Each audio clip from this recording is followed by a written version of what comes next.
The Housing Secretary has announced he wants to reform the leasehold system in England.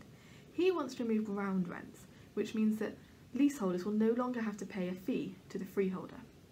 He also wants to remove marriage value, which means that leaseholders will no longer have to pay their freeholder the difference between the property's value before and after they extend their lease. He's also announced that he wants to remove hope value, which means that leaseholders who buy the freehold will no longer have to pay the freeholder the benefits they gain from doing this.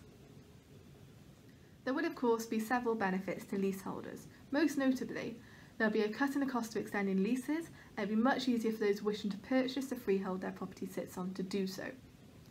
Leases will be able to be extended for up to 990 years. This will increase certainty around the property's future, help maintain its value, and make it much easier to mortgage the property. The banning of ground rents will also remove the problem of ground rents spiralling out of control and restore certainty in the leasehold market. These reforms will have implications for freeholders, so the removal of ground rent, marriage value and hope value does initially look quite damaging to freeholders, but it's not all doom and gloom. So freeholders who retain their freehold will still be able to charge maintenance fees and receive an alternative payment to marriage value.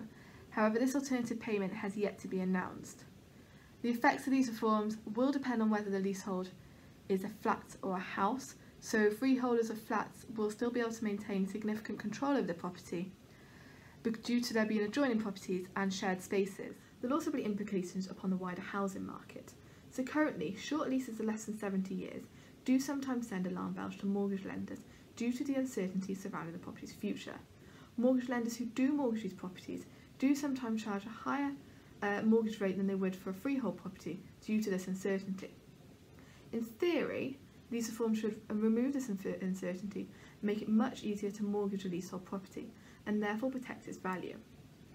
It'll also be easier to sell a leasehold property, and there will be benefits for freeholders who want to secure investment by investing in a freehold when they know the leasehold will be purchased.